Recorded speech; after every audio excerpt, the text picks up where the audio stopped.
To understand a bit better how Lloyd went with the Guild of Assassins on his mysterious journey, we see how the letter that appeared for no apparent reason was read by Galilea, who couldn't help but cry upon realizing it was from their leader. Jade explained that he had taken so long to communicate with them because he was very busy defeating the enemies of Lordos. Thanks to all his efforts, he finally managed to become their lord, so now he could finally reunite with them without fear of losing any of his members. Amid Galilea's tears, she informed her companions that they were all invited to a grand banquet with their leader, which made them happy as they would finally be able to see their leader again. However, Lloyd could only plot something as he reviewed the letter. Returning to the present, everyone suffers from Lit's method of transportation, which, although fast, was too turbulent.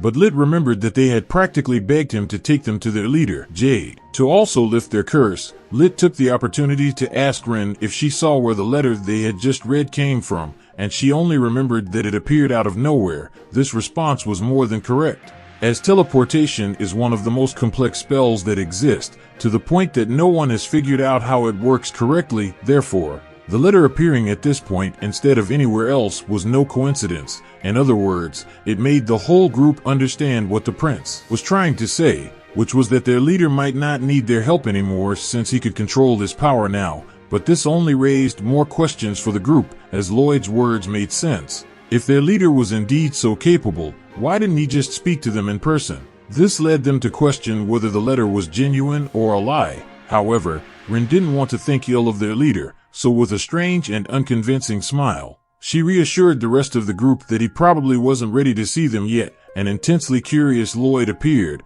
wanting to understand how teleportation worked, so he decided to go with them. Deep down, he also wanted to look after Ren, as she was very nervous about their leader, which inadvertently made new feelings arise in her. Back in the present, we see that the assassins managed to get a rest because Lloyd's speed was simply too much for them. Even Babylon's body couldn't handle the pressure. So Lloyd ended up agreeing to give them a small break. This allowed Karen to assure Lloyd that if he waited, she would make something tasty for all of them while straightening up Babylon. He told her that it was most likely that Ren wanted to show off a bit since she grew up in the forest. Additionally, we learned that when she was young, she accidentally poisoned her parents, which forced her to become strong on her own in the forest until Jade rescued her and brought her in as a new member of the assassins. Although she initially seemed like a wild child and the rest of the team wanted to get rid of her, Jade did not. Despite being affected by the poison, Jade vowed to make an effort to make Ren feel welcomed, which forced the rest of the team to accept her as well. Not only that, but they also taught her a bit about the present world, and although there were some issues along the way, Ren finally got new clothes that could stop her poison a bit, allowing her to finally live with them. This nearly made her cry, as thanks to Jade, she now had a new family. This made the little girl cry out of emotion, and that's why Talia knew how much Jade meant to them. Even Lloyd seemed more eager to meet him after learning about this store. Switching to Ren's scene, we see that it seemed more like witchcraft, so the rest of the team asked Crow to use his cursed words to make the food tasty. However, Ren wouldn't let them belittle her efforts, so she insisted that they at least try what she had cooked. Still, Talia reminded the little girl that Lloyd was a prince, and Ren quickly understood that royalty doesn't usually eat just anything. Despite this, Lloyd was licking his spoon, assuring them that it wasn't that bad.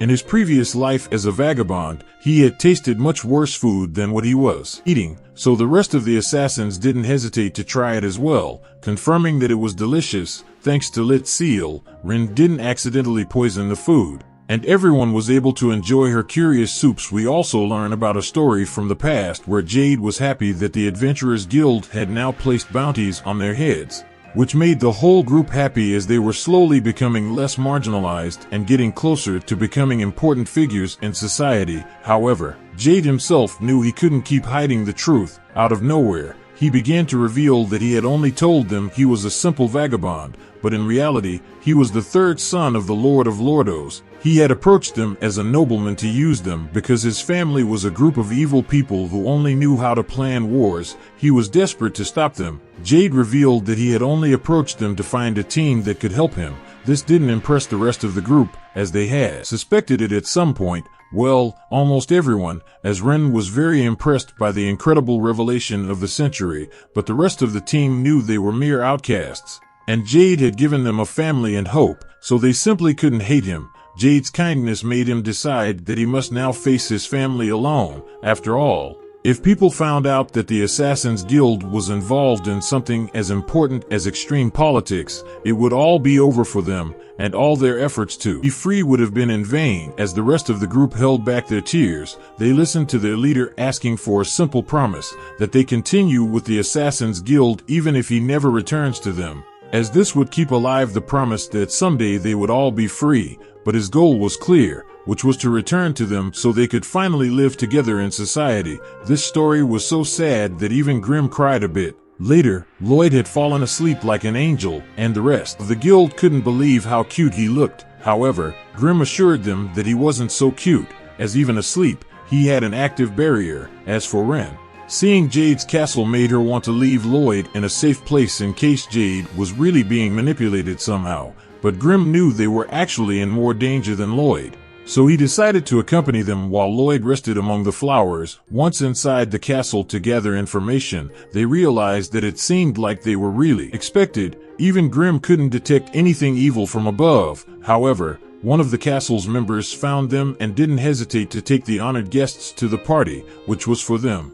Galilea felt very uncomfortable as he wasn't used to parties, and even Talia didn't know which cutlery to use, wishing Lloyd was there to help her, something Grimm would handle. But Ren, still very nervous, asked the demon to stay with her a bit longer as she was very anxious to see Jade again, which Grimm eventually accepted. When Jade finally appeared, his group barely recognized him due to his clothes. In an instant, he teleported them away, making it clear to the rest of the team that they had worried for nothing all this time, as their leader was indeed powerful and in control, safe and sound. And when Grimm pushed Reimer to say a few words, we see that the little one couldn't even speak from the joy of seeing them. However, Jade quickly assured them that he really didn't feel like talking to them, and using a spell stolen from Crow, forced them to kneel before him. Their leader began to mock them, saying he could have 5 scourges to use as he wished since they were now his prisoners. From above, Grimm used some of his magic to ask the assassins to bring Lloyd while he distracted Jade,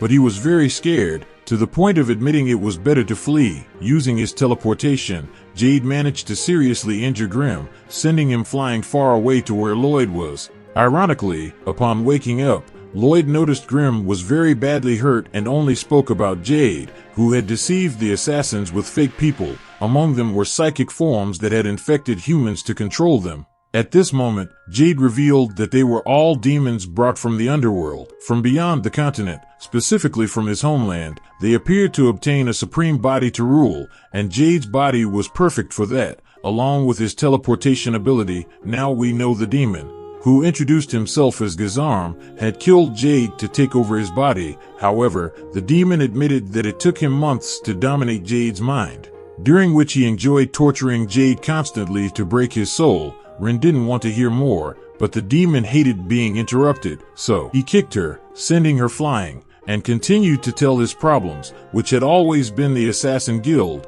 When he tortured Jade, Jade begged him not to harm them, but in the end, the demon achieved his goal, learning everything about them. The demon revealed that he wasn't the one who really killed their leader. Jade had chosen death himself, unable to bear it anymore. It was the best method to end them both at the same time. Nevertheless, the clever demon revealed that he decided to heal him at the last moment, leaving him half dead, and as a result, he finally gained control over his body. This revelation only made the Assassin Guild cry, as they now understood why their leader had taken so long to return to them. Knowing so much about them, the demon began to torture Ren's mind, mentioning how she had killed her parents using her poison. This situation affected not only Ren but also the rest of her family, who regretted being too weak to save her from the demon who would soon kill them too. The demon also noticed that Ren had a strange spell in the form of a tattoo, starting to suspect it, as he didn't like someone playing with his property. When he asked who did it, he tried to search Ren's mind for the answer. Ren resisted Gazarm's cursed words at first because she really didn't want to harm Lloyd and only wanted to return to the old times when she was happy with her leader.